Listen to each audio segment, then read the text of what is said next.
Hello दोस्तों, नमस्कार। Welcome to this video. अपने इस चैनल के इस नए वीडियो में प्रमोद पाल आप सभी का स्वागत करता हूं। साथियों, आज के इस वीडियो में हम चर्चा करने वाले हैं आपके ग्रामर वाले पोर्शन पर। ग्रामर वाले पोर्शन में अगर आप देखें तो आपका पार्ट्स ऑफ स्पीच है, टेंस है, नरेशन है, वॉइस है, उसके बाद पंक्चुएशन है, कॉमन एरर है।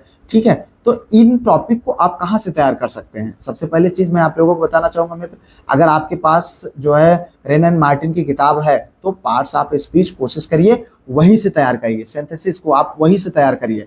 देखिए वहां पर पार्ट्स ऑफ स्पीच के कुछ मतलब सेंटेंस हूबहू उठा करके आपके टीजीटी पीजीटी एग्जाम में पूछ लिए गए हैं। आप वहां से इस जो है टॉपिक को पूछ सकते हो, मतलब पढ़ सकते हैं बहुत अच्छे से। ठीक है, उसके बाद आपका टेंस बचता है, जो है आपका नरेशन बचता है, वॉइस बचता है, पंक्चुएशन है। पंक्चुएशन को आप जो है डॉक्टर रंजीत सिंह एस.के. अरोरा की किताब में बहुत अच्छा दिया हुआ है, खास करके डॉक्टर रंजीत सर की किताब में, उसको आप ले लीजिए। पंक्चुएशन बहुत अच्छा, वही से इतना तैयार कर लीजिए, आपके 2-3 क्वेश्चन जो आएंगे वो बहुत पर्याप्त होंगे। ठीक है, उसके बाद जो आपका कॉमन एरर है, कॉमन एरर के लिए मैं आपको सलाह दूंगा कि अगर आपके पास किताब ना हो मिरर आप कॉमन एरर की, तो खरीद लीजिए। ठीक है, मिरर आप कॉमन एरर को आप इग्नोर नहीं कर सकते, ये बहुत अच्छी बुक है। इसमें आपको पार्ट्स ऑफ स्पीच के, टेंस के, नरेशन के बहुत सारे आपके क्वेश्चंस आपको देखने को मिलेंगे।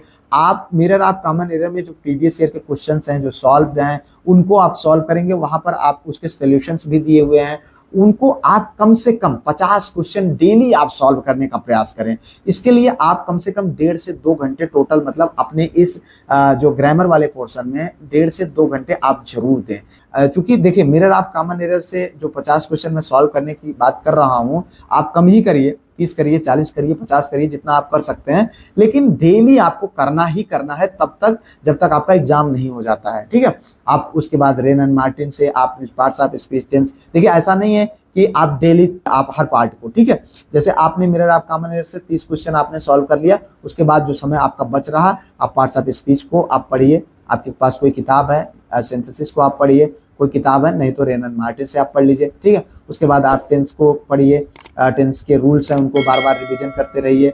वो आप चाहे रेन एंड मार्टिन से कर सकते हैं या कोई और आपके पास किताब, कोई भी किताब हो, चाहे के.पी. ठाकुर की हो, लुसेंट की हो, या फिर आपके पास जो है एक्सीलेंट की किताब हो, या फिर आपके पास परफेक्ट की किताब हो, जो है डिलन ग्रुप ऑफ पब्लिकेशन की किताब हो, या कोई भी किताब हो। बहुत सारी किताबें हैं जो मैंने पढ़ी है। ठीक है, या आपने कहीं से पढ़ा हुआ है, आपके कोचिंग की नोट्स हैं, उनको आप रिवीजन करिए। ठीक, इस तरीके से आप कर सकते हैं। उसके बाद सबसे इंपॉर्टेंट है आपका कॉम्प्रिहेंशन। जी हाँ, कॉम्प्रिहेंशन देखिए कोई भरोसा नहीं कि एक कॉम्प्रिहेंशन पूछा जाए कि 2 पूछा जाए कि 3 भी पूछा जा सकता है, कभी कभी पूछे गए हैं। ठीक है, तो इसलिए आपको आपके पास जो भी आपके पास किताब हो आप उसको उठाइए, उससे एक कॉम्प्रिहेंशन डेली सॉल्व करिए। आप देखेंगे डॉक्टर रंजीत सर की किताब है, उसमें 10 कॉम्प्रिहेंशन दिए हुए थे पुरानी किताबों में, अब तो और कर दिए हैं। उसके बाद आप एस.के. अरोरा की ले लीजिए, और भी जो मार्केट आपके पास किताब उपलब्ध है उसके लिए एक्स्ट्रा आप अलग से खरीदने मत जाइए।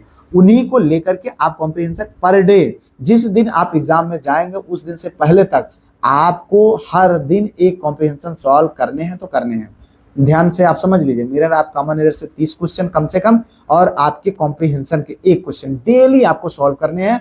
अगर आप सॉल्व करते हैं निश्चित तौर पर आप उसका फायदा देखेंगे। अब कैसे सॉल्व करेंगे इसका भी आपके बहुत सारे सवाल आते हैं। देखिए यार, अब सॉल्व करने का तो जब आप प्रैक्टिस करेंगे तो आप समझ जाएंगे, लेकिन जहां तक जो मैं ट्रिक अपनाता था वो ये करता था कि सबसे पहले मैं क्वेश्चंस को, जो नीचे क्वेश्चंस दिए होते थे उनको पढ़ता था, उसके बाद उसके जो पैसेज होते थे उनको पढ़ता था।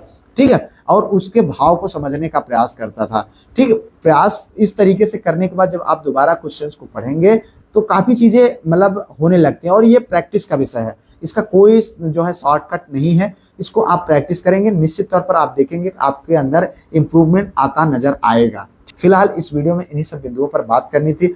अगर आपको ये वीडियो अच्छा लगा हो, हेल्पफुल लगा हो, तो आप इस चैनल को जरूर सब्सक्राइब करिएगा, वीडियो को लाइक करिएगा, अपने दोस्तों में जरूर शेयर करिएगा। मिलते हैं किसी और वीडियो में किसी और टॉपिक पर, तब तक के लिए जय Hind, Vande Mataram, best of luck.